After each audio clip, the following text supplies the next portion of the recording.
What about the sixth participant? Has he or she joined, sister? 1 minute. I am calling. No problem. Vinduja, are you ready, Vinduja? 1 Yes, minute, sir. sir. I will give him. Wait. Let the other person also join.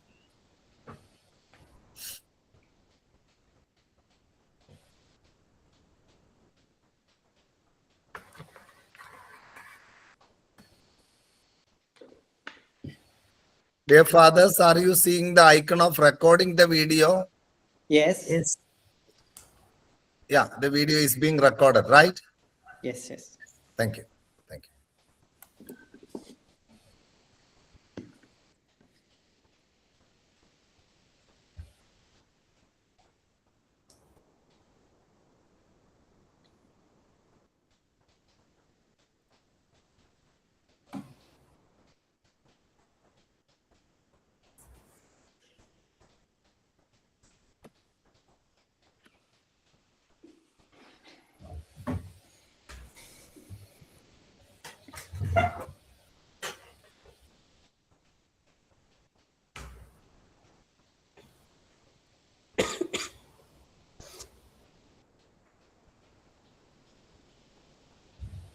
Hello, Father. Warm welcome. Thank you very much. So let's begin. Vinduja, please. Okay, sir. Respected dignitaries, esteemed faculty, and dear participant joining us online, a warm and heartfelt welcome to each one of you. We are delighted to have your virtual presence for this enriching academic session organized as a part of National Workshop on Social and Emotional Learning conducted by Ma Theophilus Training College in collaboration with the Rajiv Gandhi National Institute of Youth Development and Knowledge Work. Today's session is made even more special as we are privileged to have presenters joining us from Rome and Italy, adding an international dimension to our academic exchange. Let us begin this session with a moment of serenity and divine grace. I request everyone to join the prayer song.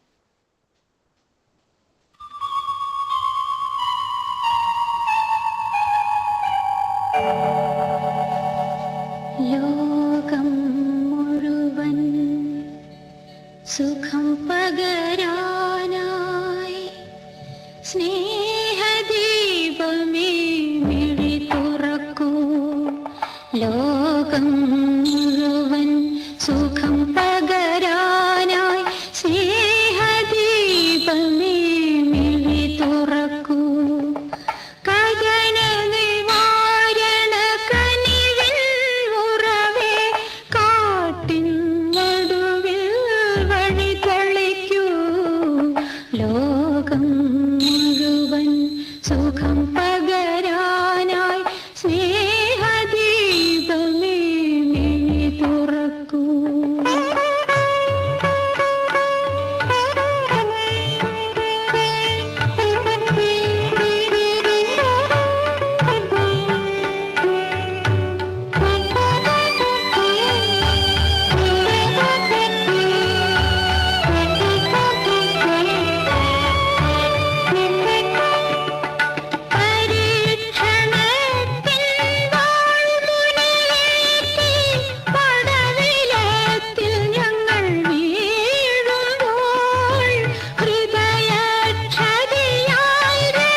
Vinduja, please. Okay. We now move on to the paper presentation session, a platform that brings together thoughtful research, innovative ideas, and meaningful academic discourse. At the outset, I respectfully invite our beloved principal, Dr. Jojo Jones, sir, to deliver the introductory remark for this session. Hi, dear research scholars from Rome. Martha-Plus Training College family is really delighted to welcome all of you to this August gathering. And now, for the last 2 days, we were having elaborate discussions on social and emotional learning. Martha-Plus Training College is marching forward, and this is the 70th year. We have produced around 10,000 teachers. And yesterday, the 70th year was inaugurated by NCT chairman. One of the final words as far as teacher education is concerned, an eminent, exceptional educational leader from Punjab came to Trivandrum and inaugurated this. And we were having deliberations on these 2 days, and we were having around 50 offline presentations and around 100 online presentations. And this happens to be one of the best part of it, because we are having exceptional 6 scholars from Rome, and we are really delighted. Dear friends, actually people are educationally literate, but many are not socially literate, and far more have to grow up in their emotional literacy. That is the background. And we, teachers, priests, sisters, all these people are working for the cause of helping people to lead a spiritual, noble, and gentle life. That's our mission.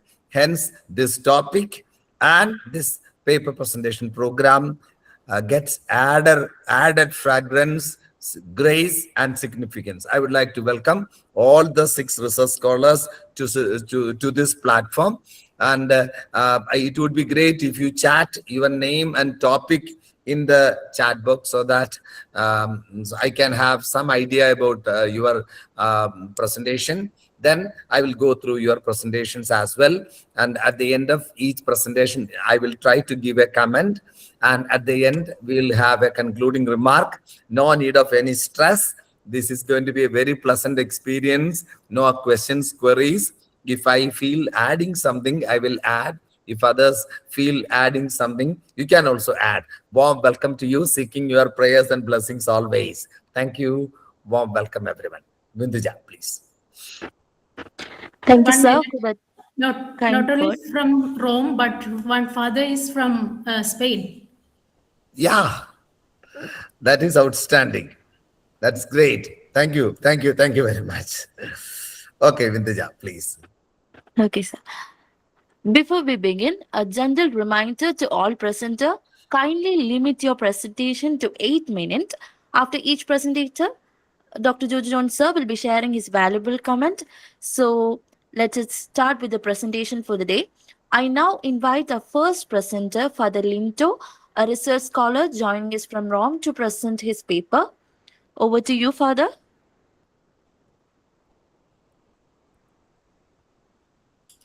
Thank you.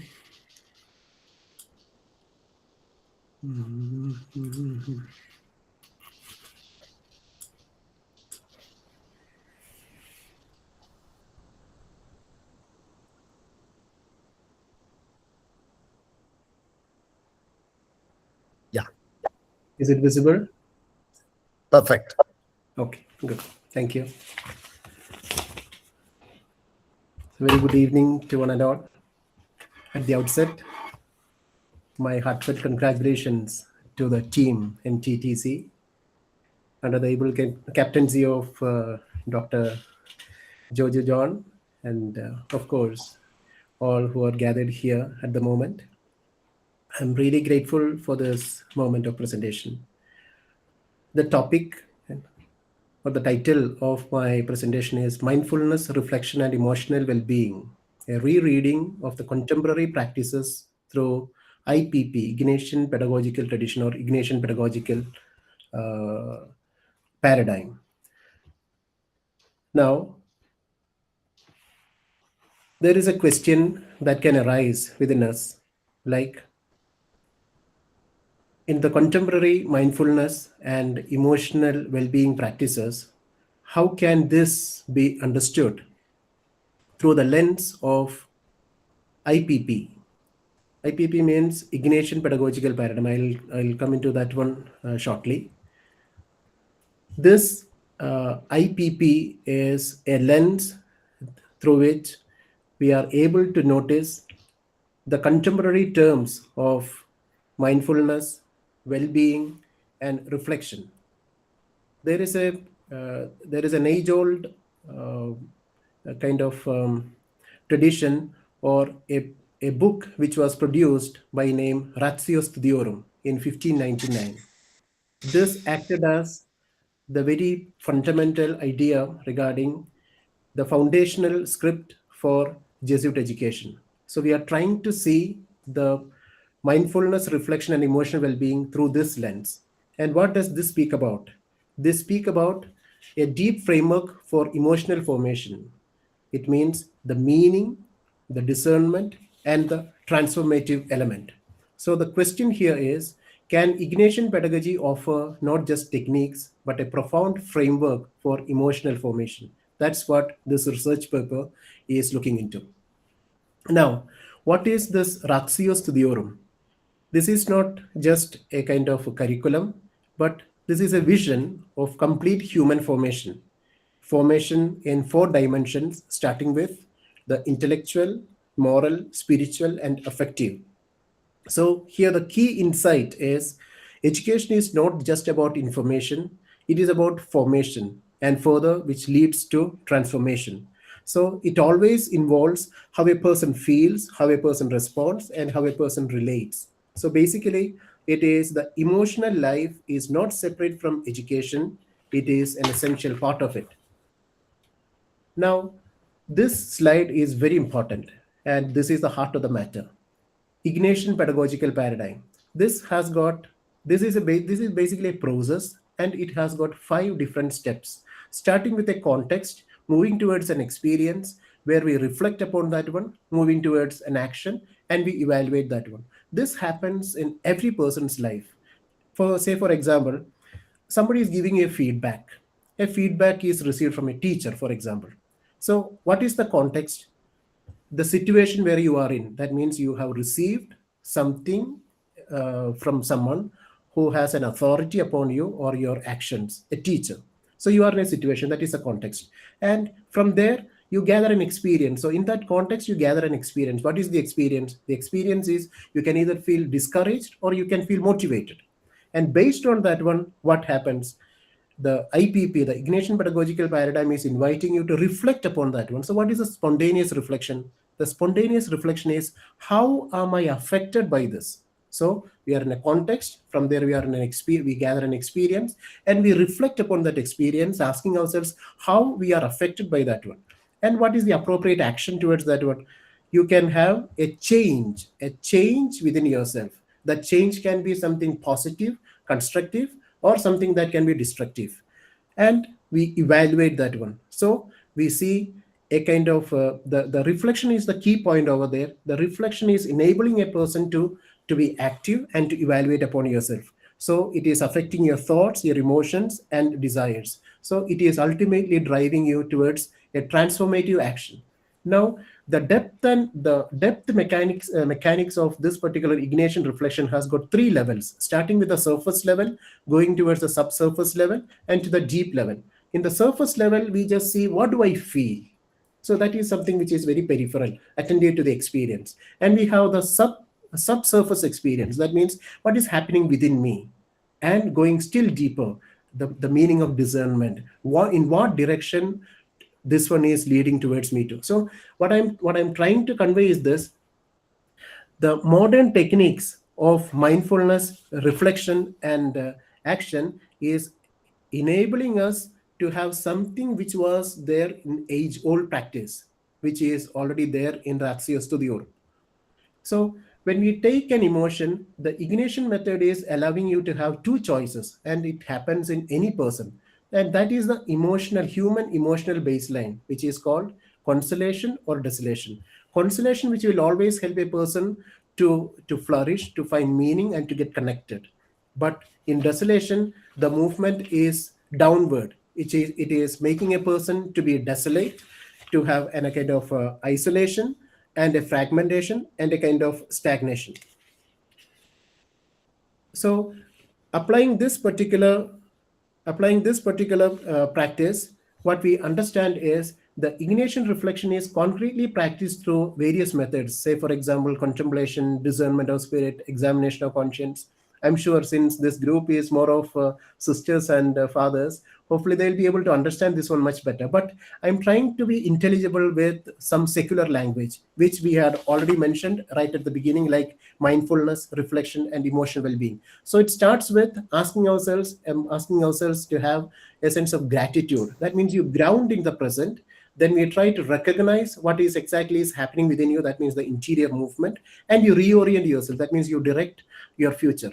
So in mindfulness, this is the same process which is happening. And in IPP, Ignatian Pedagogical Paradigm, which has the foundational script in Ratio Studiorum, just assert that one in 1599. Now there is a convergence and divergence that happens. Here, allow me to just fall back to my sheets of paper. Yeah. So here we are grounding ourselves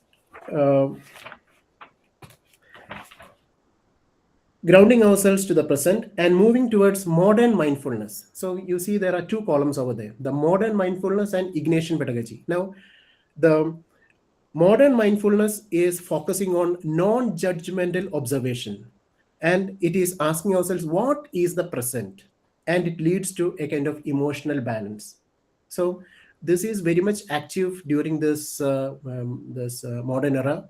There is a kind of non-judgmental observation and asking ourselves what is happening within me, and the ultimate goal towards that one is emotional balance. And precisely the same was already written. The script was written in 1599 in Ignatian pedagogy, where the focus is on the structured discernment. In discernment, we'll always try to find out which is good and which is bad. But when we go into the depth of that one, it is not just finding out which is good and which is bad.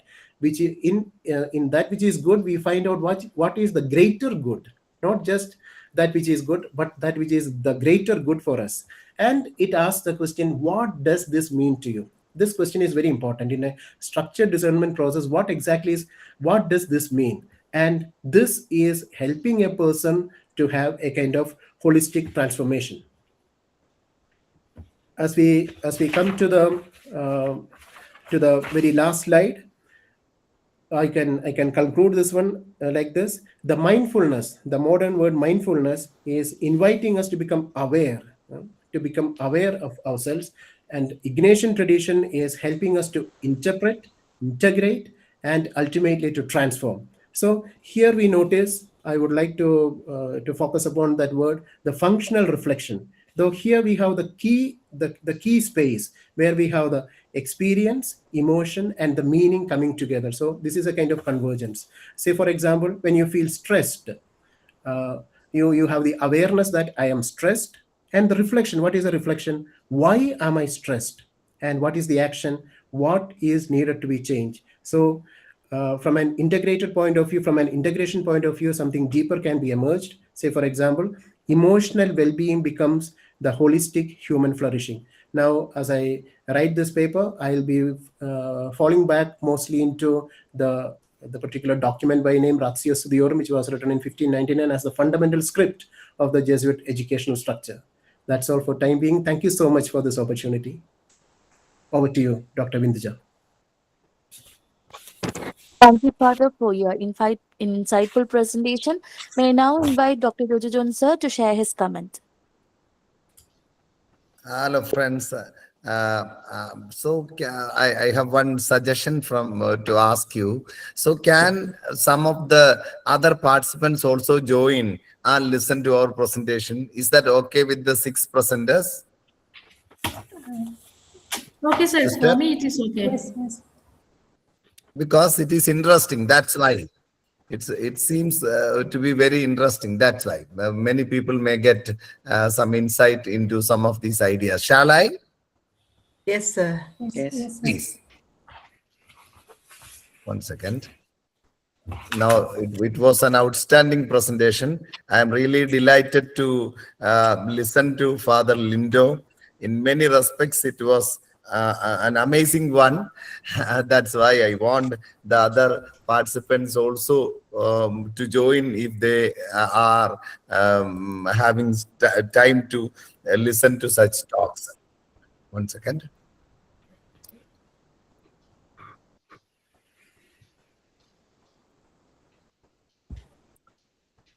Father, there are some positive aspects that I would like to highlight. First of all, your presentation was stunning, exceptional. Thank you. So you were using Canva, or what were you using, Father, to prepare the PPT? I used Notebook LLM. Notebook LL. I wanted to know that. Okay. Yes. Super. That was stunning. One of the best presentations that I have ever seen. Such beauty I could experience. And second dimension is this, Father, you highlighted the 1959 book and how the rudiments and main basic elements of mindfulness is visible in the Jesuit spiritual traditions. That was really amazing. That's a new piece of information to all of us, and all of us are really happy about it. Thank you very much for highlighting the alignment and how these modern points are already there in our traditional wisdom. That was also eye-opening. I liked all the points, and your presentation was really good. And the ideas were systematically arranged, and you have presented it in a beautiful manner. It gives us some spiritual enlightenment also. So we need to, from our different contexts and experiences, we need to reflect, and we need to move forward, and we need a more harmonious and balanced way of life, a spiritualistic, value-oriented, holistic way of life. That's what we understood. Thank you very much for joining in the national workshop from Rome, and we are all indebted to you, Father. Keep going like this and spread such positivity among people and the scholars as well. Hats off to you. Why don't you share some dopamine and serotonin to Father Lindo, please? Hurry up. Okay. Vinduja, over to you, Vinduja. Next presentation. Okay, sir. With due respect, I invite Sister Jovina to present her paper titled The Family as the First School of Emotional Formation. Over to you, Sister. Yes, thank you.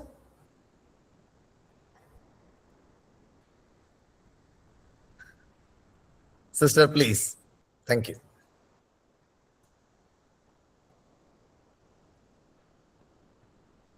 So, dear friends, I shall type my WhatsApp number in the chat. If some of you have got any technical problem or issue or something, you can just send your PPT to me by WhatsApp, so that, or to Sister Binsi, then she would be presenting, or I shall be present. Okay. Thank you, Sister. Give full screen command. That's it. Sir, sister is the sister of Father Lindo. Yeah, Blood sister of Father Lindo. that is lovely. That's outstanding. So the next presentation is also going to be exceptional. Great. Thank you. Thank you. For the participants, 6 scholars from Rome, Italy, are presenting their paper. That's why this time, this hour, we have selected a convenient time for them. One presentation is over. We have 5 more outstanding presentations. Over to you, Sister Jovina. Thank you. Thank you, sir. I'm not from Rome. I am from the state of Tamil Nadu. And good evening, respected Professor Dr. George, sir, respected fathers and sisters. Thank you for your presence at this late hour. I'm Sister Jovina CHF. My official name is Ansi Antoke. At the moment, I do my ministry in the capacity of the Defender of Bond in the Tribunal of Ramanathapuram Diocese. With gratitude, I would like to begin my presentation on the topic the family as the first school of emotional formation. Let me begin with a very simple question.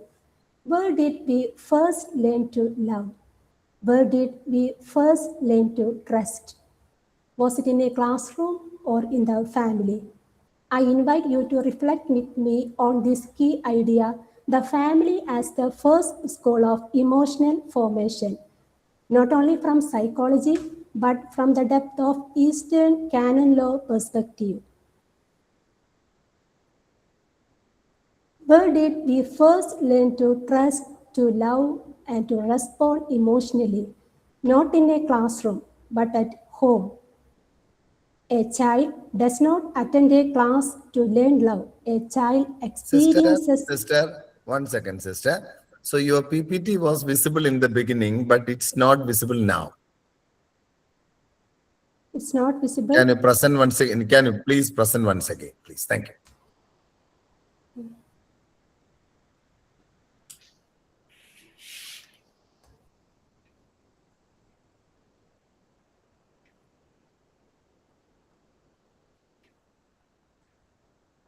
Now is it visible? No, It's no, not visible yet. now. No, please. Not. It was visible in the beginning, but then your video came and it disappeared.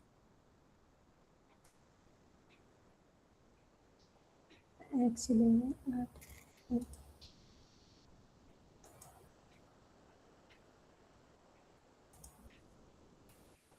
Or Father Linda, can you share Sister Jovina's presentation? Ah, No, it's I come. think she has made it. Okay. Why my WhatsApp number is in the chat? Sister, you can give full screen, please.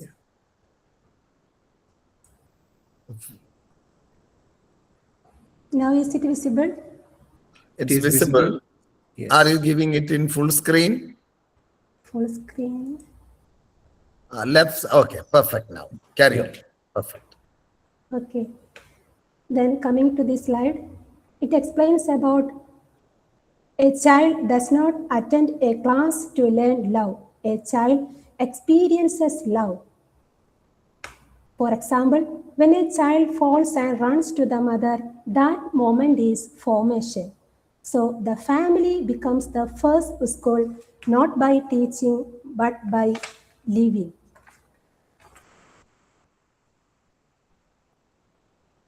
Here, notice the tension. Skills and relationship. Today, modern psychology speaks about skills. It speaks about self-awareness, emotional regulation, empathy, and decision-making. These are important, but they are often taught as concepts. Canon law offers another vision. It speaks of relationship, of integration, of life. A child learns empathy not from a lesson, but when someone listens to them. So here is the difference. Modern approach leads to learned skills, whereas canonical vision pointed to lived relationships. Here the main point is marriage, self-gift, security. At the heart of the family is marriage. Canon law says, especially Canon 776 paragraph 1 explains that marriage is a partnership of the whole of life.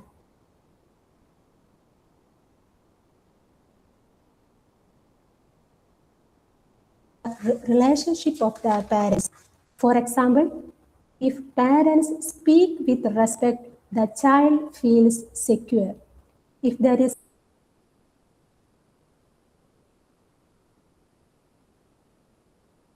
not begin with the child, it begins with the love between the spouses. And this love must be marked by dignity, equality, and responsibility. This is referred by Canons 776 and 777. In this slide, Canon law gives us a beautiful structure. Let us notice these keywords: foundation, educators, curriculum, and methodology. Foundation focus on marriage, that is explained in Canons 776 and 777. Educators pointed to parents, and it explained in Canon 627. Curriculum, that is whole life, it stated in Canon 783. And the methodology, it refers daily living. Canon 618 explained about it. Where does formation happen? Not only in schools, but in everyday life. At the dining table, during silence,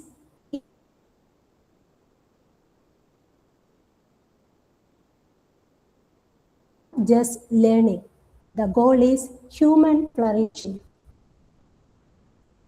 The next, the inherent and irreplaceable role of parents. Here, focus on this word primarily.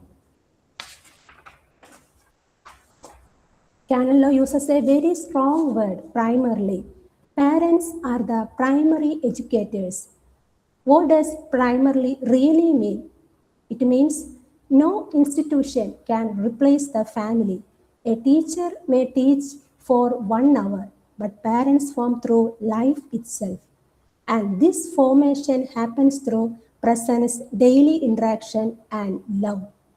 It is not assigned from outside. It is inherent and irreplaceable.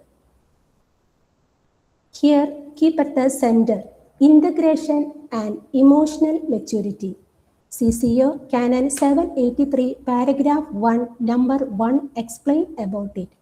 Canon law does not see the person in parts. It sees the human person as integrated, physical, moral, social, cultural, religious, and at the center, emotional maturity. This is important. Emotions are not separate. They are connected to how we live, decide, and believe. For example, forgiveness is not only emotional, but also moral and spiritual. So, emotional formation is not one area. It is the heart of the whole person. In this slide, follow the movement, birth and process. One of the most striking ideas, preparation begins at birth. Apostolic exhortation Amoris Laetitia says that marriage preparation begins at birth. Let this thought go deep into our hearts. Formation does not start before marriage, it starts in childhood. And this is remote preparation, the foundation, the largest area of formation. A child learns love and commitment primarily by observing parental life. This is remote preparation. Then comes proximate and immediate preparation. Proximate preparation happens during catechesis. Immediate preparation starts before the sacrament. But the longest and deepest formation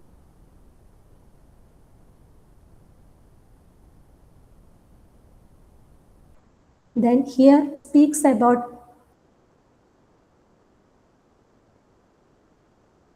canon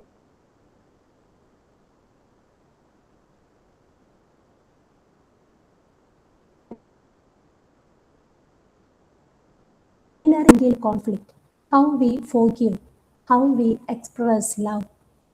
For example, when a parent says sorry, the child learns humility. When love is expressed daily, the child learns security. So, formation happens not in big moments, but in daily living. And here, canon law goes deeper. Emotional formation is not only psychological, it is also moral and spiritual. In this slide, see the shift here, misconception and protection. Many people think that canon law is about rules, but let us rethink this. Canon law is a protective structure. Like a plant needs support to grow, a person needs structure to flourish. So, law does not restrict life, it protects growth. As we come to the last slide, Remain with this word, life-giving. Canon law is not just rules, it is a life-giving structure. It protects something very delicate, the process of becoming fully human. Let me say this clearly, canon law is not restrictive, it is life-giving. And at the center of this life is the family. Let me conclude with this. Before any school teaches us, the family has already formed us. Before we understand emotions, we have already lived them. So truly, the family is the first and the most fundamental school of emotional formation. Thank you. Thank you for this opportunity. Over to you, Dr. Vindhya. Thank you, sister, for your thoughtful presentation. May I respectfully invite Professor Dr. Jojo Jones sir to kindly offer his comment. Sister, thank you very much for that brilliant presentation. Just like Father Lindo's presentation, your presentation was also exceptional. Many people have given comment like that. You also used the notebook LLM? Actually, my brother helped us to present it in a Father, these slides are new to all of us, Father. We will also give it a try. Stunning, stunning. Dear friends, you can also send emojis and you can give your comments also in the chat. So it's really important that we are having Reverend Sister Jovina from Tamil Nadu and Father Lindo from Spain. Am I correct, Father? Spain. Okay. Yeah. Now, thank you, sister. So Thank you. your slides were really good, perfect, really cute and perfect. So we are not used to such perfect presentations. Okay. Second part of it is this. Now you have given us stunning ideas. Family is the first school, and it's in family that the elements of values, human right, well-being, mental health, all the seeds are sown in families. That's what we understood from your presentation. Thank you very much for your brilliant presentation and brilliant idea. And thank you very much for joining our socio-emotional workshop. We are honored by the presence of such eminent people and by such exceptional presentations. And this is adding great value to our program. So I would like to wish you everything best at Tamil Nadu in your missionary activities and for the cause of canonization. Congrats, and may God be with you always. So we are really thankful to you for your precious time and for your outstanding presentation. Big salute from Socio-Emotional Fraternity and Mar Theoplos Training College. Big salute. God bless you. Thank Sister. you. Thank you, sir. Is a future student to Rome for the doctoral studies. Yeah, great, sister. Great, sister. That's outstanding.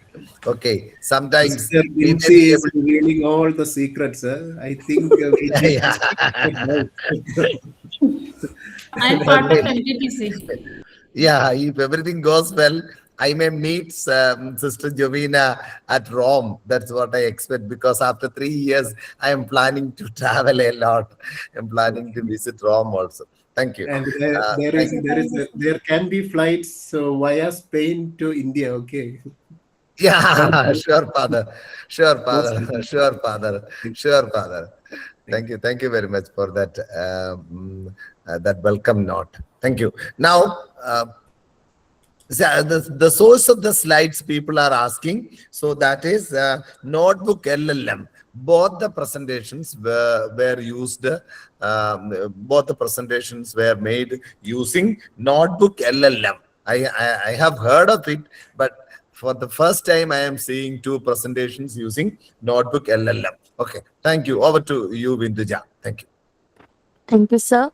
With great pleasure, I invite Sister Smita Matthew to present her paper on human AI interaction and emotional regulation in adolescence, a conceptual theoretical review. Over to you, sister.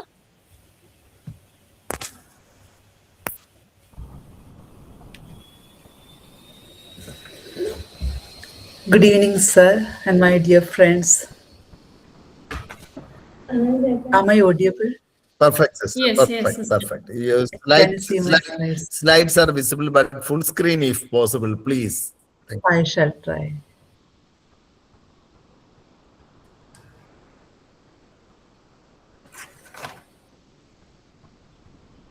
Sister Smita, in the slides you go. PowerPoint presentation you go on. Yeah.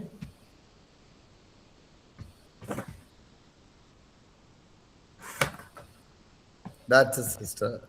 Bottom, beside.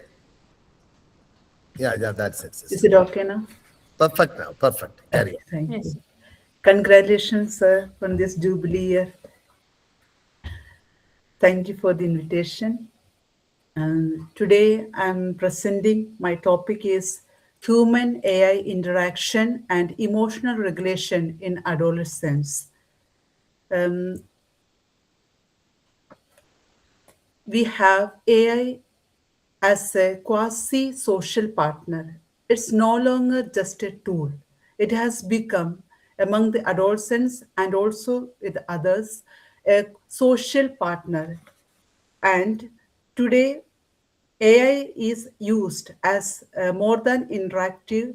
It has become a help, a presence-full partner for the adolescents. It acts as a partner. It gives feedback, guidance, sometimes emotional support. So AI is not a tool anymore. It is influencing how adolescents think and feel. The research gap here I found is that adolescents are increasingly using AI in their daily life. However, our understanding of how these interactions affect their emotional regulation is still limited. There is a gap between high usage of AI and low theoretical understanding. This gap is the main reason for this study.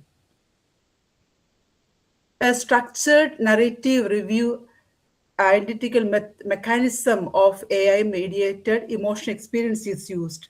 A conceptual theoretical review is for this study. The study brings together ideas from developmental, educational, and psychological perspective.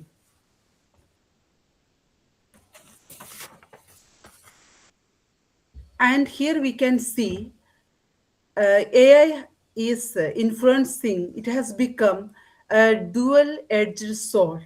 It is engaging both the relational engagement with AI drives both in growth and maladaptive coping.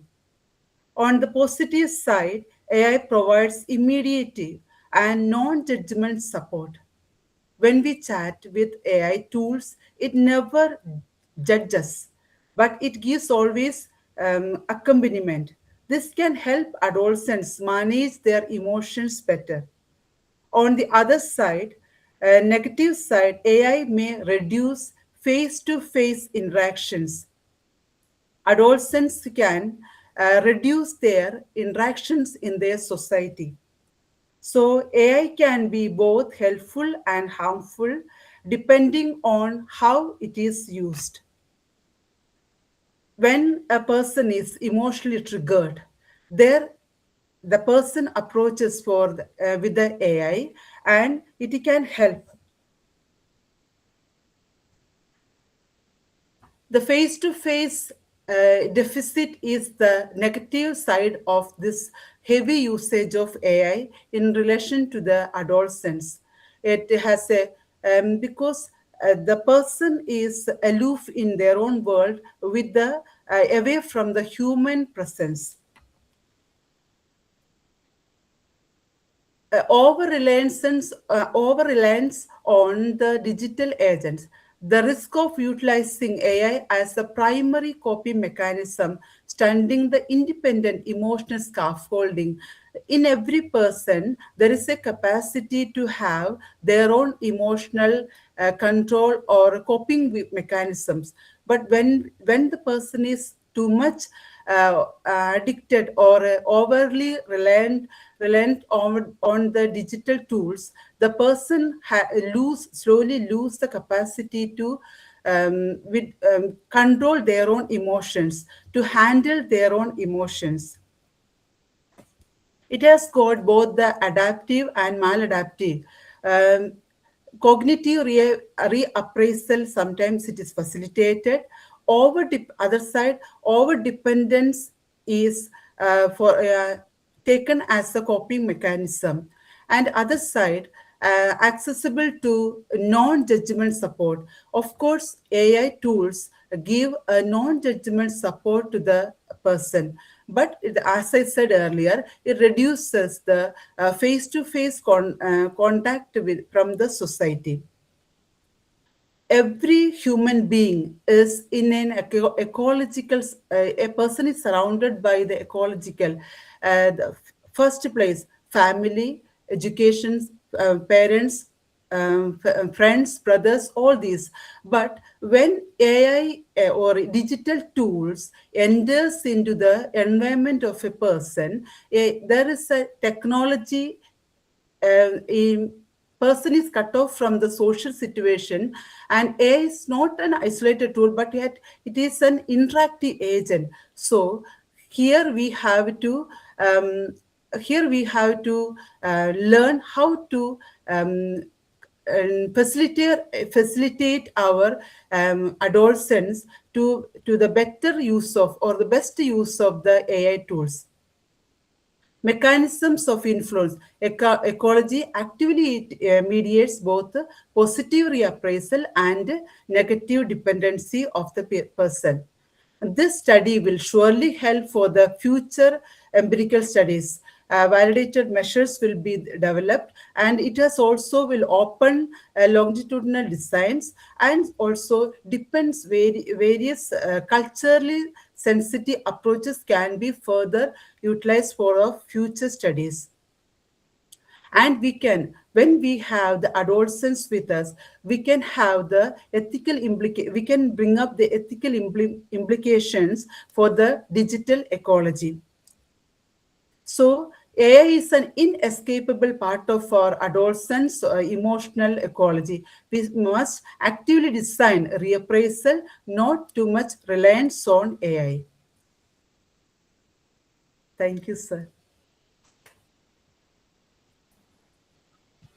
Sister, one after another notebook is coming. A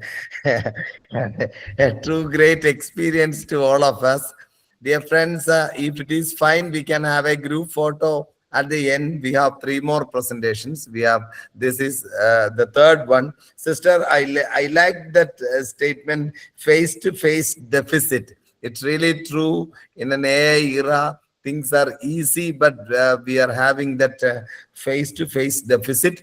Your slides were really good, rich, very rich. And the ideas that you have shared are really significant. We need to do many studies, and we need to use even AI and technology for helping human beings to be more humane and more balanced.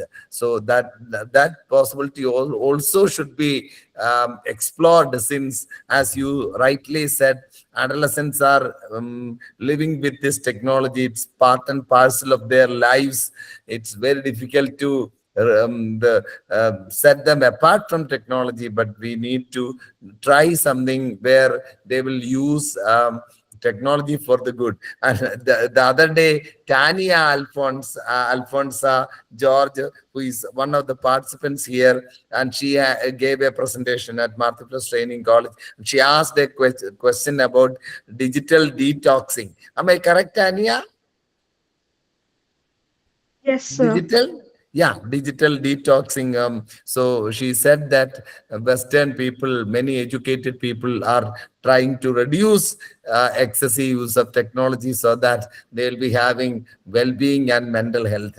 Hats off to you, sister, for that stunning presentation. Congrats. And please pray for all of us. We are now around 23, 24 participants are here listening to you. Thank you. God bless you, sister. Over to you, Vinduja. Thank you, sister. With respect, I now invite Sister Bincy to present her paper title, The Radiant Mind Cultivating Deep Focus and Emotional Stability in the Age of Digital Fragmentation. Over to you, Sister. Yes, thank you. I'm Sister Bincy, always part of MTTC. And today I would like to present before you the title, The Radiant Mind, Cultivating Deep Focus and Emotional Stability in the Age of Digital Fragmentation. Let me share the screen.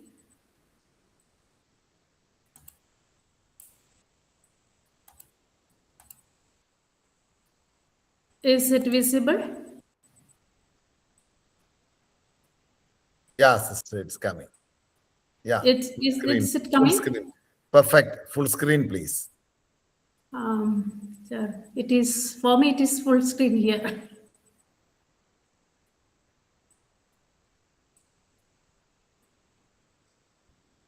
Is it okay, sir? Sister, you can give slideshow. A slideshow, when I'm taking, it is not moving to the other slide. That's why I shared this way.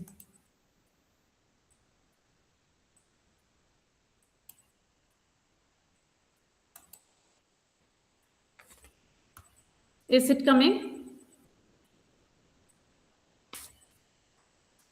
Sister, now it's not full screen, but we can see your PPT.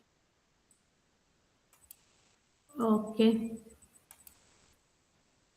Okay, shall I move to next one? Shall I present? Sister, please carry on. Perfect. Carry on. Okay, sir.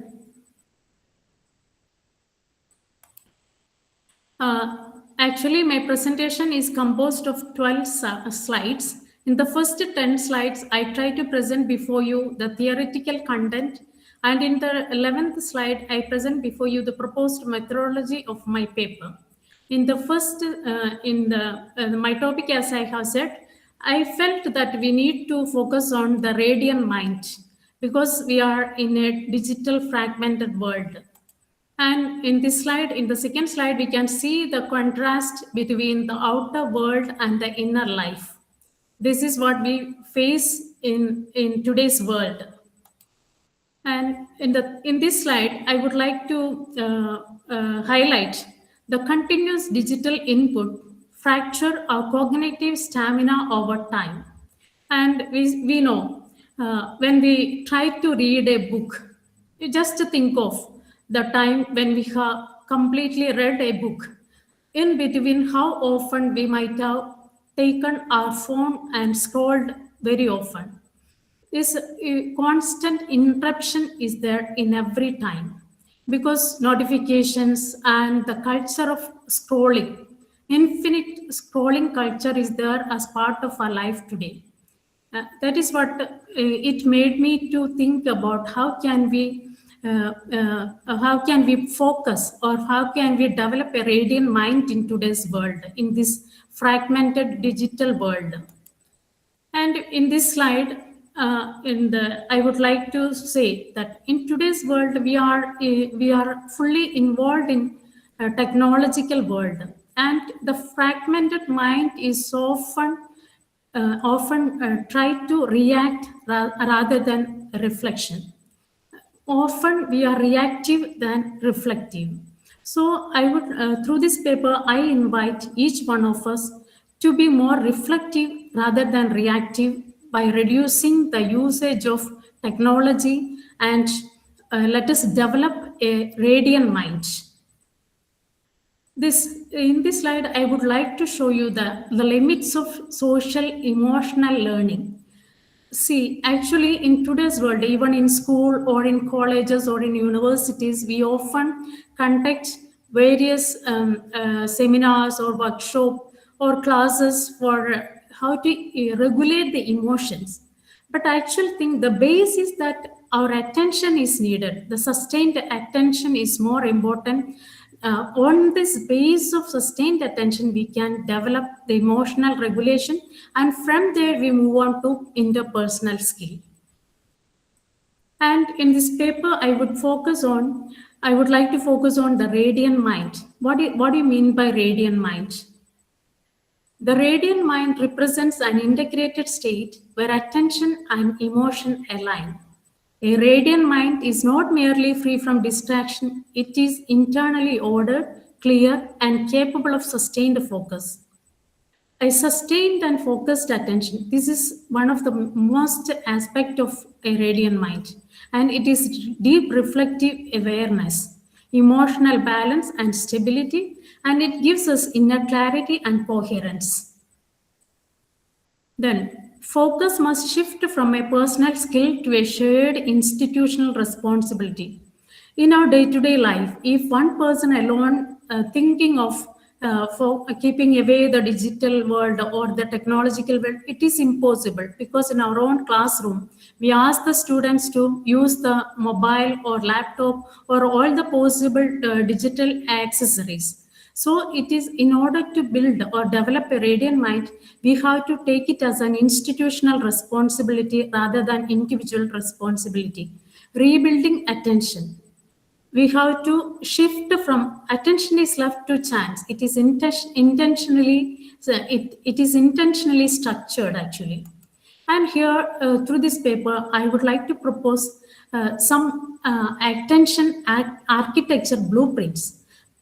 Three proposed aspects are here. That is, first one, deep work protocols. It means dedicated, uninterrupted periods for sustained thought. The second one is analog cognitive zones. That means physical spaces strictly free from digital distraction. That is, even in classroom or in university or in our workplace, we can keep away all the digital accessories and we can work without all these things. Then third one is digital boundaries. Clear limits on technology use and notification access. Even in our day-to-day life, we can intentionally put off the phone for some hours or some minutes at least. That will help us to develop the radiant mind. And this is another form, in a bridge form I am presenting here. How can we move from digital fragmentation to attention training? That is, all these things I have already explained. That is digital boundaries, analog zones, and deep work protocols. And toward a radiant mind, attention fundamentally shapes emotional life. Digital fragmentation directly leads to instability, and inner clarity remains entirely possible. The fragmentation of our external world is reflected within, yet inner clarity remains possible through cultivated attention. The task of education or the educator is to restore this capacity, or enabling a student to develop the radiant mind. And in my paper, I would propose the proposed methodology is mixed method research design. In other than the literature review or the review of theoretical review, I am thinking of conducting some online questionnaire and online interview. I hope it will be very practical and an effective way to conduct this study. And it is a two-step approach. It will help to see a big picture of how often we are distracted through the digital accessories. An online interview may reveal the personal experience of students and teachers as they try to reclaim their focus. Thank you for your attention and space. May your minds remain clear, attentive, and radiant. Thank you. Thank you very much. Dear sister, thank you very much for... Please, Vindija. Okay. Thank you, sister, for your valuable insight. May I now request Jojo sir to share his comment.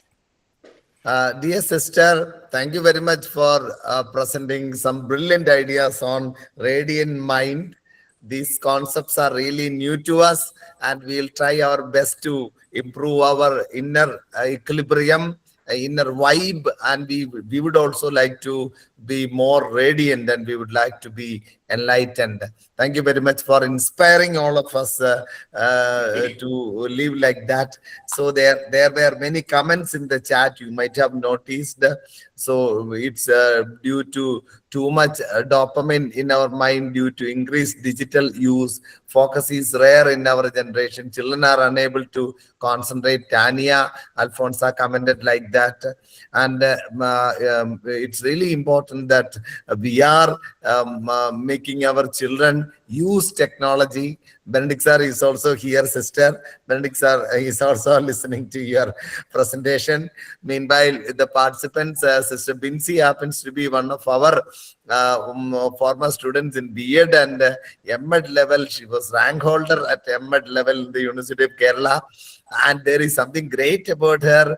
And when there was a needy person, she contributed one of her kidneys to that patient, showing the biggest act of love. I would like you to give her a comment of love now. That's really important, and seeking the prayers of Sister Binsi always. Thank you, sister. Hats off to you. Continue with your work. This is a very impressive work, and we have to write a book on Radiant Mind. That's our suggestion. Thank Hats you, off. sir. Thank you very much for this opportunity. I'm very happy that my professors are listening me. Thank you. Thank you. Sister Binsi, can you share the ongoing research work that you are happen to be get involved at Rome? Sir, yes, I'm not yet started. I am on the way. In a way, in the depth of my heart, I am still with the MTTC. Okay. Then what I am saying Okay, is sir, that I'll call you later. just I will contact you. by taking 1 or 2 minutes, if you give a gist of your idea to this small group, they are very eagerly listening you, so that you will get a little more input from this group. Sister, so have you decided on your PhD work? Any topic fixing or something? That's what Benedict sir is asking. That's what I understood. No, sir. Benedict sir, I have not yet started. I am only on the way because I have to earn the B2 level certificate here for the Italian course. After that only I will begin. I will contact you, sir, and if in another occasion I can share with you. Right now I am doing my Italian courses here. Okay. I'll contact you surely. Surely I will be coming to MTTC when I am coming back to India. Thank you, sir. I will meet you all. Have you have contact with Father M.K. George there? Yes, sir. Yes, sir. Okay. Yes, sir. Okay. Yes. Since all are waiting here, I will let you know all the details. I'll contact you personally. Thank you, sir. Very. What about the progress of the canonization process? Yes, sir. It is going on, sir. Okay. Because thank you, sir. We are waiting Thanks. for that. Yes, Benedict sir was our principal when I was studying, and he was our head of the department as well as the principal of my department, college, all these things. Thank you so much. A great research guide and a great research guide as well. Thank you, Benedict sir. Thank you. Now, And he was a Young Scientist Award. He received a Young Scientist Award. Thank you, sir. over to you, Vinduja. Thank you, sir. With due respect, I invite Father James Moon Sebastian to kindly present his paper on traumatic bereavement as a life-altering experience, psychosocial impact among young adults in Kerala. Over to you, sir. Thank you. I am Father Jinswan Sebastian. I'm doing research on in the Salesian Pontifical University, Rome. Right now, I am finishing my research. I would like to present my paper here. Warm welcome, Father. Thank you. Thank you so much. 1 second.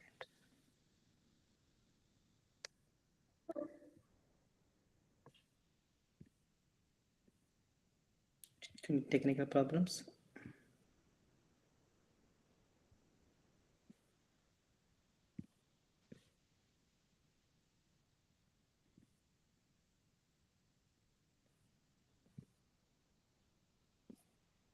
You see me? PPT is not visible. Can you visible in my PPT? No, Father. 1 minute. If it's in your mobile, you can send Sister Bincy. 1 second. No problem. Give it a try once again, please. Thank you. Okay. Now you can see. Thank you. Now it's perfect. Okay, thank you so much. 1 second, 1 second. You are presenting that icon is there, but the slides are yet to be shown.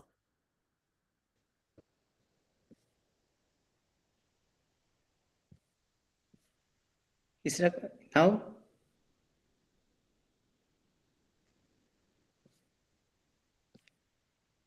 No, Father. Another- Another screen is there. Another screen is there, but the Okay. PPT has not. It has to press that with the entire screen. Father, Okay, allow to share the window, allow to share screen. Which one I do? Father, you can if you share the full find any screen. difficulty, you send me. I'll send you the email ID. By the time if Father Linto is ready, Okay. he can present Okay, I maybe. will send it now. Father Lindo,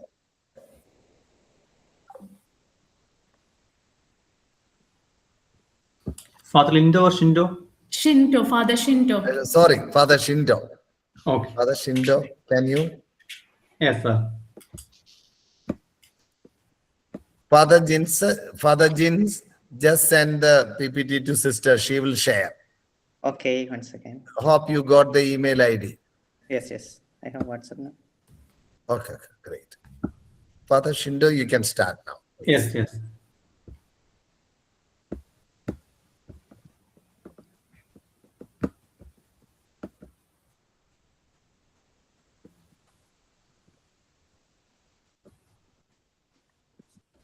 Is it okay, sir? Yeah, it's perfect. Try full screen, please. Thank you.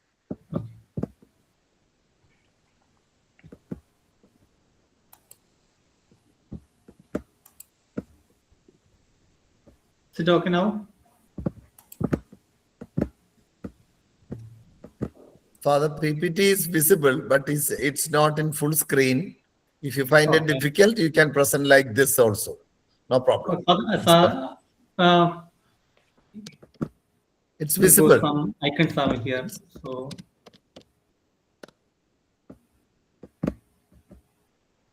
okay, then good evening, sir.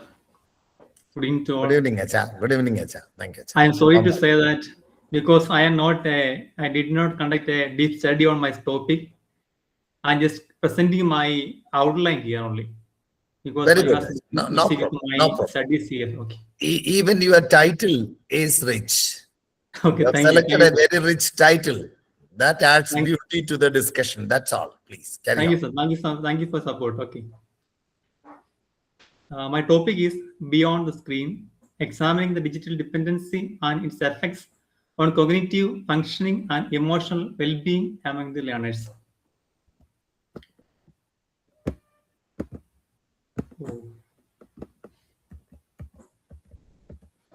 I am not able to present.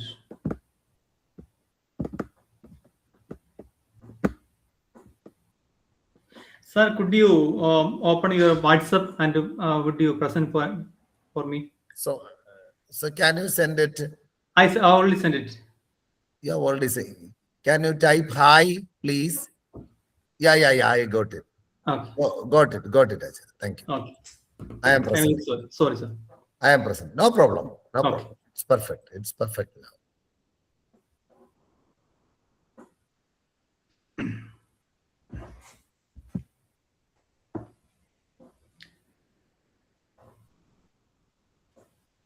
Please, Father, you may begin. Okay.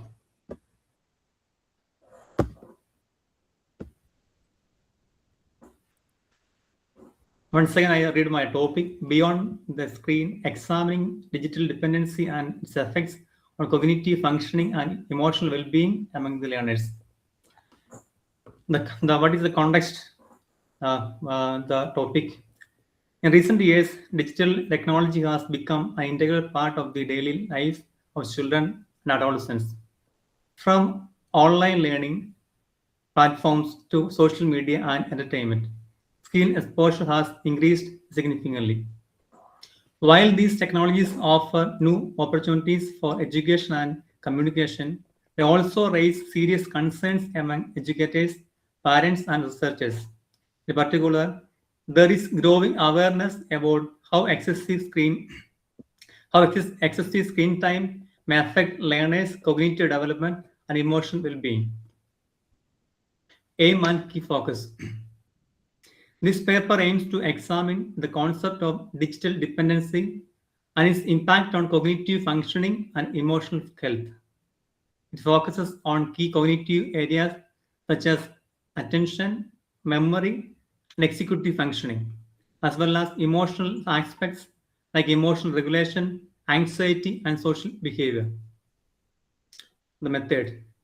The study is grounded in an interdisciplinary approach, drawing insights from development psychology, neuroscience, education to better understand this complex issue. Negative effects. The findings indicate that excessive and unregulated screen use can have several negative consequences. Prolonged exposure to digital services is often associated with reduced attention span and difficulties in maintaining focus. It also affects memory and cognitive processing. From an emotional perspective, overuse of digital media, especially social media, has been linked to increased level of anxiety, depression, and social isolation. These effects are particularly concerning among young learners who are still in crucial stages of development. Positive aspects. However, it is important to recognize that digital technology is not inherently harmful. When used appropriately, it can serve as a powerful education tool. Interactive and well-designed digital platforms can enhance learning outcomes, foster creativity, and support problem-solving skills. Therefore, this paper highlights the dual nature of digital engagement, emphasizing that the impact of technology largely depends on how it is used, whether actively and meaningfully, or passively or excessively. Conclusion. This paper does not argue that digital technology is harmful in itself. Rather, it underscores the need for an nuanced and context-sensitive approach to digital engagement. The goal is to minimize the adverse effects on excessive screen time while harnessing the positive potential of digital tools, ultimately supporting the cognitive and emotional flourishing of learners in the digital age. Thank you, sir. This is my outline of my thesis going to develop. Thank you, Father Shindo. Thank you, sir. Thank you very much. Thank you very much. Am I audible? Yeah. Thank you, Father Shindo, for having selected an outstanding topic.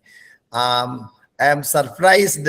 Almost all the presenters are thinking about excessive digital exposure and this crucial problem.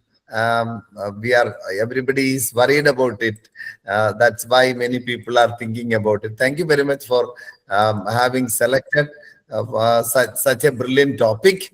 It's an outstanding topic, and you have started your great learning journey with this topic, and we would like to wish you good luck.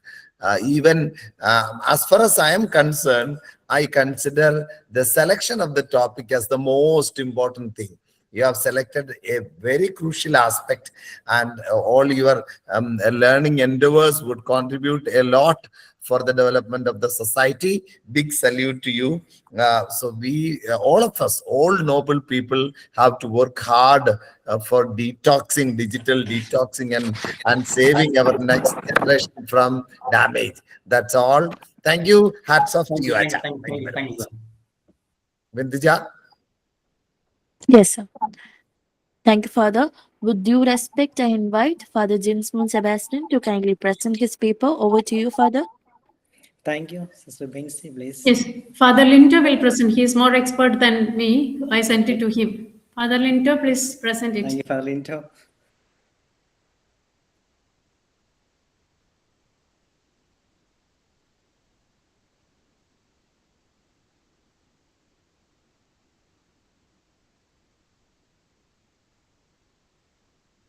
Okay, It's can I? visible. Okay. Thank you. My topic is traumatic bereavement as a life-altering experience with a focus on the psychosocial impact among young adults in Kerala. This topic is important because when a death is sudden, violent, or deeply shocking, the person is not only grieving the loss of someone important, but is also coping with the traumatic stress. In the Kerala context, factors such as family ties, cultural rituals, migration, and help seeking patterns strongly influence how young adults experience and manage this pain. My presentation looks at how traumatic bereavement can shape identity, relationships, and future direction in young adulthood. Next slide, please. To begin, to understand grief after a loss is a continuum, not a single state. Bereavement refers to the fact of loss. Grief is the inner emotional response, and mourning is the social and cultural expression of that loss. In the early stage, acute grief may involve shock, yearning, sadness, anger, bodily distress, and disorientation. These reactions can be intense, but intensity alone does not mean that grief is pathological. Over time, some people move toward integrated grief, where the loss remains painful, but they gradually reconnect with the daily life, relationships, and future goals.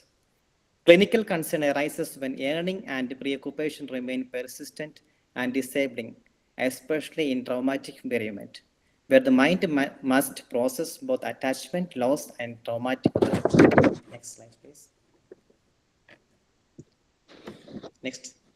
The clinical understanding of grief has evolved over time. Earlier, the term complicated grief was used to describe persistent separation and functional impairment. Later, persistent complex bereavement disorder or PCBD appeared in DSM 5 as a condition for further study. More recently, prolonged grief disorder or PGD has been formally recognized in both ICD 11 and DSM 5 TR. ICD-11 diagnosis after about 6 months, while DSM-TR generally uses 12-month threshold for adults. Both systems emphasize persistent yearning or preoccupation along with the distress and impairment. But the cultural expectations remain very important in deciding what counts as prolonged or severe grief. Next slide, please. Here explain some theoretical concerns about the traumatic grief and prolonged grief disorder. First, attachment theory. It helps to understand why loss feels overwhelming because the person is losing not only someone they love, but also source of safety, regulation, and identity. The dual process model theory explains that adaptation is not linear. People move back and forth between confronting the loss and rebuilding everyday life. Meaning reconstruction theory explains that traumatic deaths are especially shattering since they disrupt assumptions about justice, predictability, and one's life story. Finally, the idea of continuum bonds remains as that healing does not always mean letting go completely. People may maintain an inner bond while also developing new strengths and priorities. Next slide. Now, young adulthood is a particularly sensitive period for bereavement. Between the ages 18 to 29, people are some called young adulthood or emerging adulthood, is a still building identity, autonomy, relationships, education, and career pathways. A major loss at this stage can deeply affect the question, who am I without the person I lost?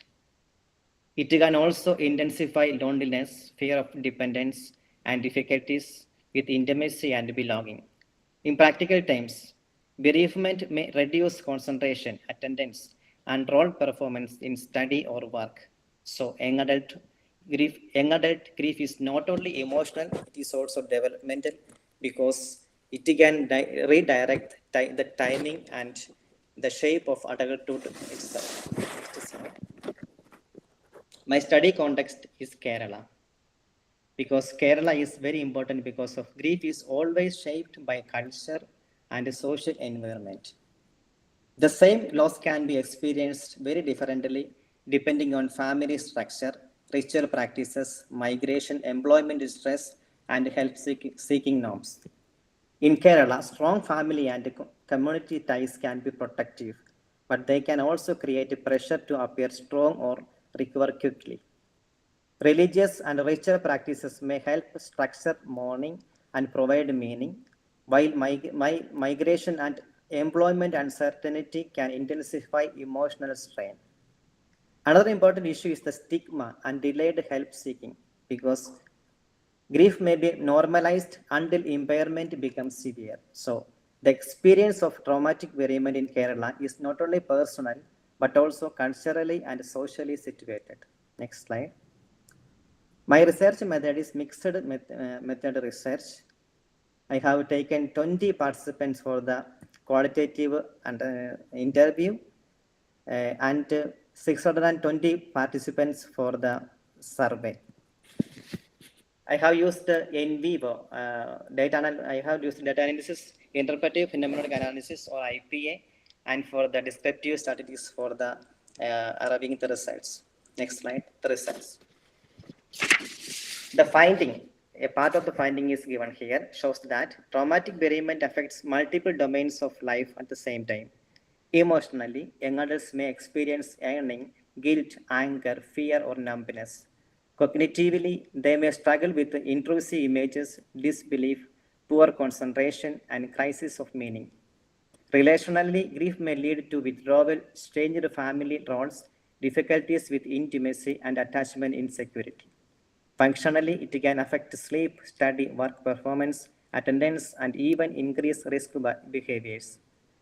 At the existential level, young adults may face spiritual struggle and identity reworking, although some may also report post-traumatic growth. Next slide. As a conclusion, support for traumatic bereavement should be both clinically informed and developmentally sensitive. First, we should screen not only for grief, but also for trauma, depression, sleep problems, and suicidality, instead of dismissing severe distress as normal grief. Second, support should match the needs of young adulthood through campus counseling, peer groups, flexible academic or work arrangements, and family psychoeducation. Third, care must be culturally responsive by using local language, spirituality, rituals, and trusted community networks without imposing one correct way to grieve. It is also important to remember that pain and growth can coexist, but post-traumatic growth should never be forced or romanticized. As a conclusion, I should say, traumatic bereavement among young adults in Kerala is life-altering experience because it reshapes not only emotions, but also identity, relationships, and future direction. Thank you.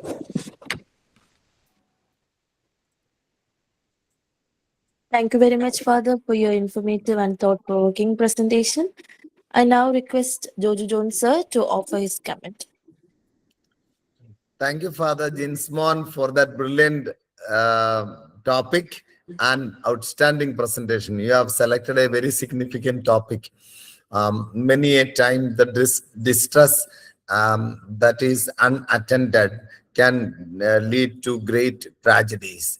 And all parents, teachers, and maybe all priests, sisters, counselors, all these people have to dedicate their time on trauma and distress management, because human beings' mind, once it slips from normality to abnormality, that borderline is very slim, and any moment it can happen.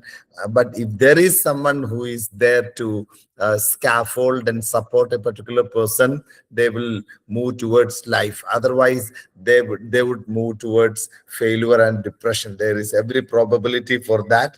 And your study is going to contribute a lot.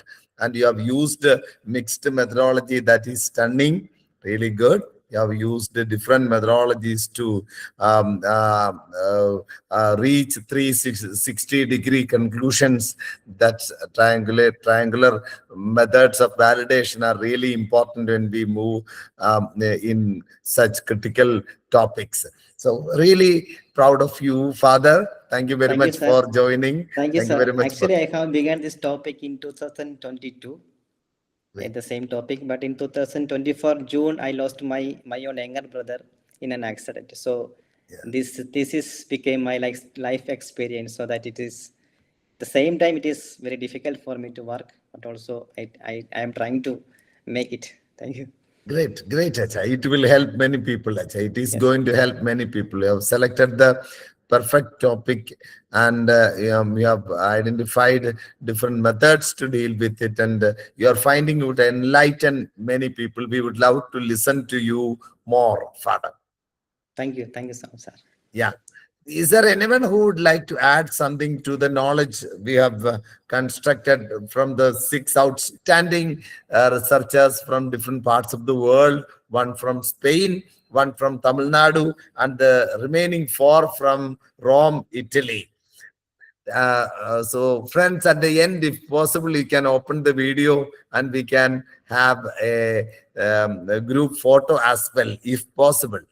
About the participants and the members who have joined. We have 18 now together. If you would like to add something. So for me, the biggest takeaway is Notebook LLM. No doubt about that. The biggest takeaway is Notebook LLM. We would love to give it a try because it is really stunning. No doubt about that. Thank you. All the 6 presentations were really good, and the way you are presenting is your style was really different, not like the usual presentations of Keralites. That's why I took your permission to enable others also to join. All the topics were connected to socio-emotional development, and you have discussed the ethical issues, spirituality. But the most striking one was the after effects of excessive use of technology.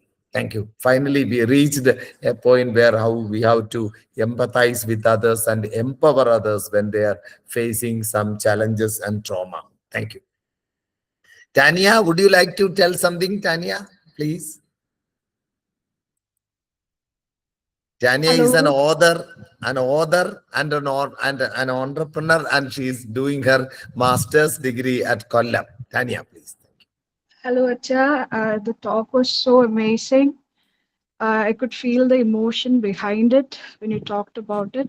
But Acha, can you please talk about destigmatization of seeking clinical help for grief in young adults? Because most of the time... Thank you for that. It's a very relevant question. I have made 20 face-to-face interviews with traumatically bereaved young adults in Kerala in the last 2 years. And the clinical, what you said, it was for them. As I arrived after my conclusion, the main problem is that in India, especially in Kerala, but the main problem is that if one person go into a clinical psychologist, the other will say, oh, he's a mad or she's mad, she's not okay. That stigma is there. So it is as a psychologist or as a therapist or as a priest or teachers, or we have to educate everyone. We have to find out each person and we have to tell them. First, we have to give therapy to have a courage to seek help. That is very important. There is no common. I cannot provide a common thing, but it is a personal person to face. We have to talk to them. Then we have to listen them, and we have to give them courage. Then only we can destigmatize this problem. Actually, Father, I think we have to include these things in the school syllabus from the elementary level. Only then can we think of changing the mindset, because it is so deep-rooted in our psyche that when somebody seeks help, everybody would make fun of that person. Yeah. And psychiatric medicine has developed in an amazing fashion in the last decade, but Yeah. people are not using it because our chemical changes inside can contribute a lot to our social and emotional behavior. Once that That is chemical imbalance is the stabilized difference. using Okay. psychiatric I am here for medicines. last 10 years, last 8 years I am here. Here people come and say, I have my own therapist, I have my own psychologist, I have my own psychiatrist. They will say, they will openly say. That is the difference between in the Europe and in India. In India, we will not never admit that we have some problems, and we will not say. And if we go, the others will start to mock. So it is, as you said, sir, it is we have to start from the elementary school itself at these things. And people have no shyness to queue up for buying Yes. alcohol, but they are very shy to seek help from professional doctors, psychologists, psychiatrists. That's the fun of it. Anything else? Somebody would like to add something? Bindija, thank you very much for spending your energy, time. One of our so Bindija happens to be around fathers and sisters, and she is the best outgoing student of Martha Plus Training College this year, and an outstanding person. 2 years she has committed for the development of the student teachers at Martha Plus Training College. Bindija, would you like to ask something or add something?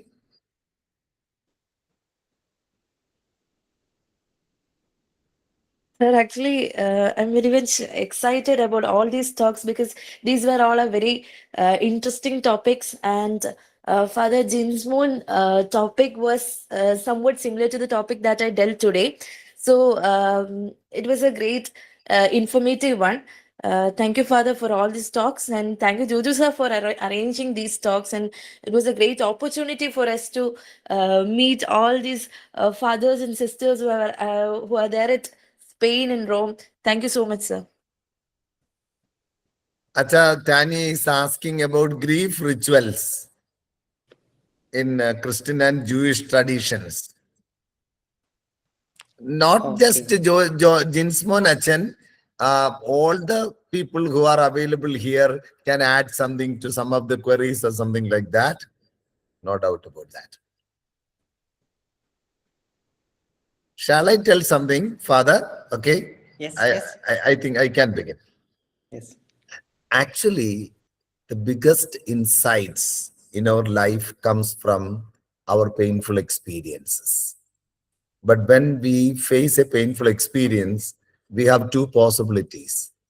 Either surrender ourselves or sublimate those painful feelings and become a healer from that moment onwards.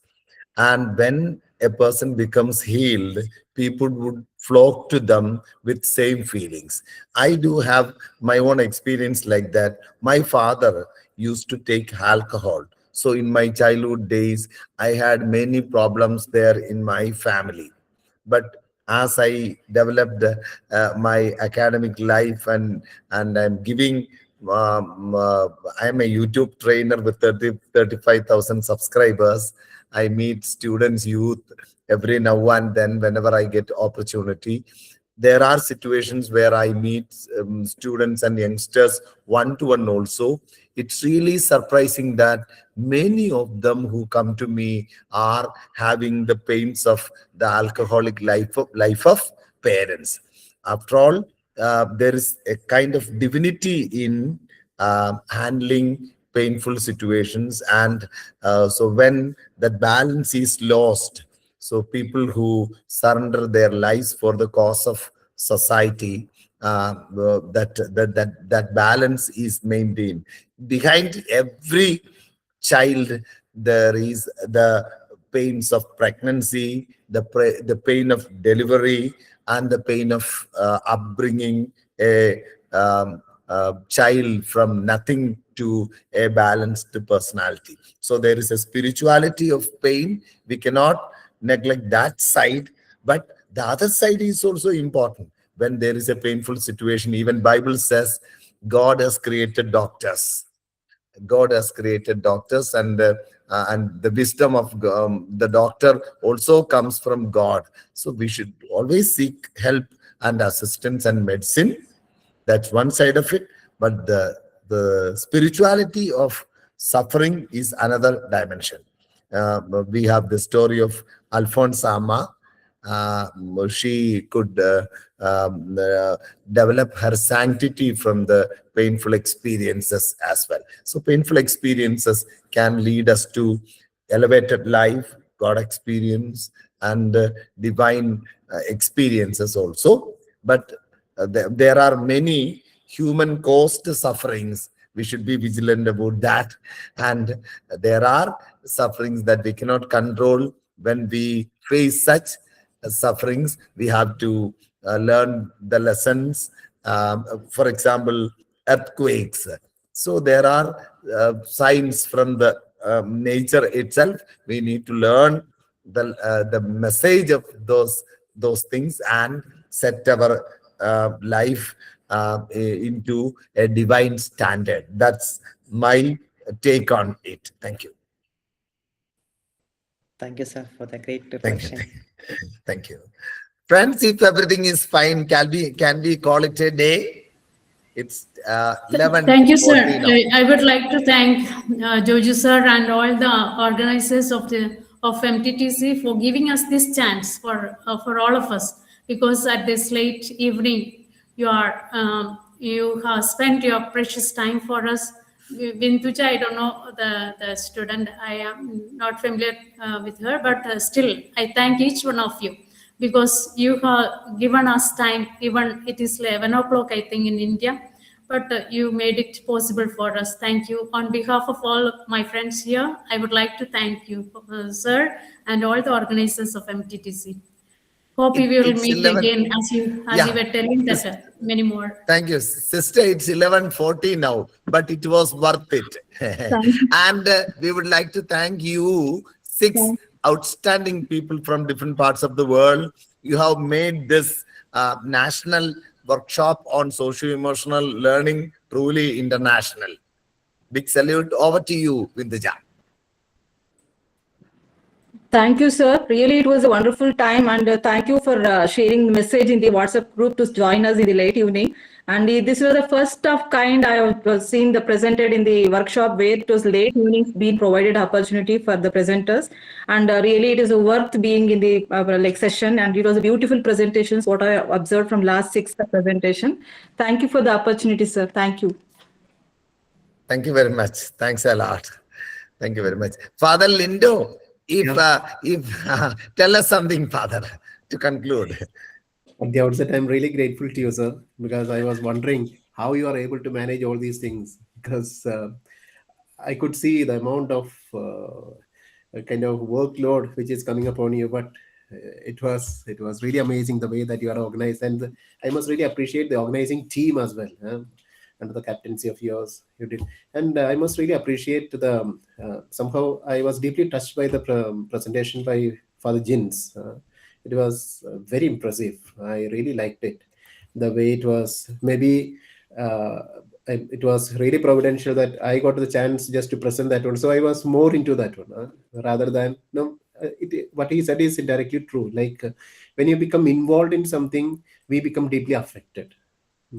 When we get involved, we become affected, and the topic has got greater relevance just because he has an internalized experience upon that one. So it was truly amazing. And Sister Smita also, that presentation, it was very relevant topic. It was a very relevant topic. I really liked the presentation. Of course, Sister Binsi's presentation was also like more into the current times.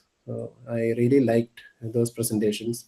Certain things I could not, some of the words I could not understand it very well. Probably that was a kind of insight for me to like the analog cognitive zones and all such kind of words that Sister Vinci used. In fact, those words have got greater relevance in modern times. So overall, I feel extreme gratitude to everyone, and one who like the anchor, Miss Vintuja. I'm really happy that she had coordinated things along with Dr. Joju. Thank you, sir. Thank you so much. Over to you.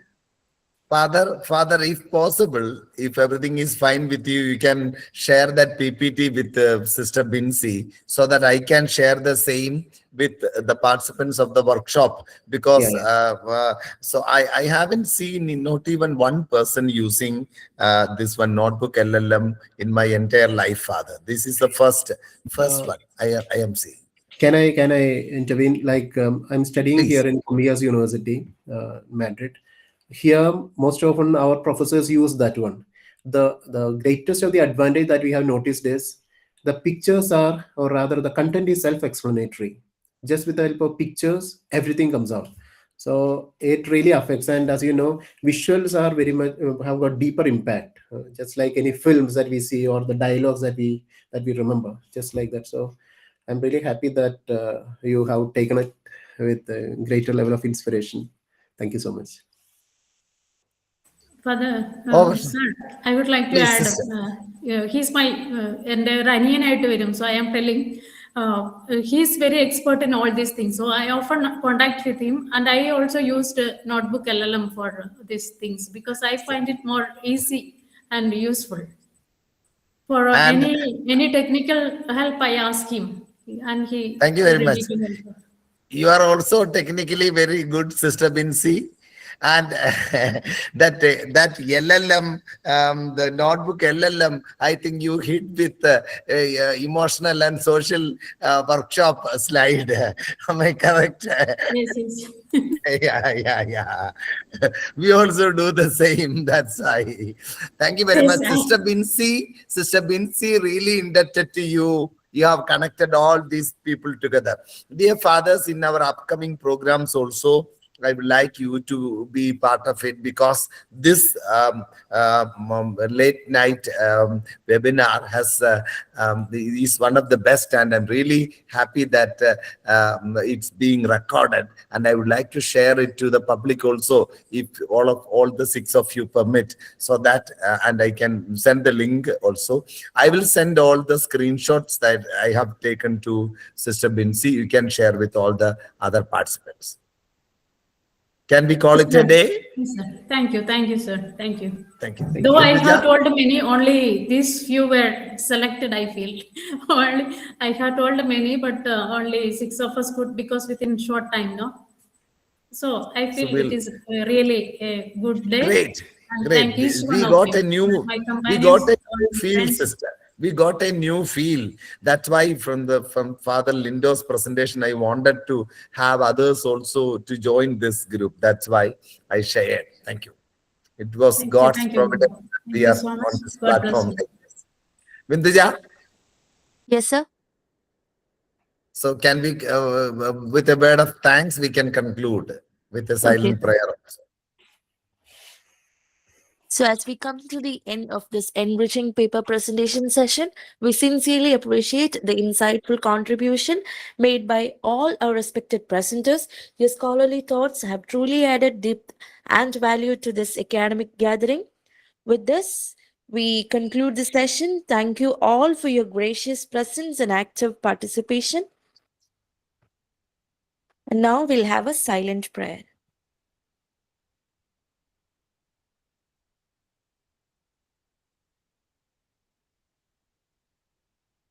Thank you, everyone. Special thanks to the 6 scholars from different parts of the world. Dear fathers and sisters, please pray for us pray for all of us, especially the participants who are here today.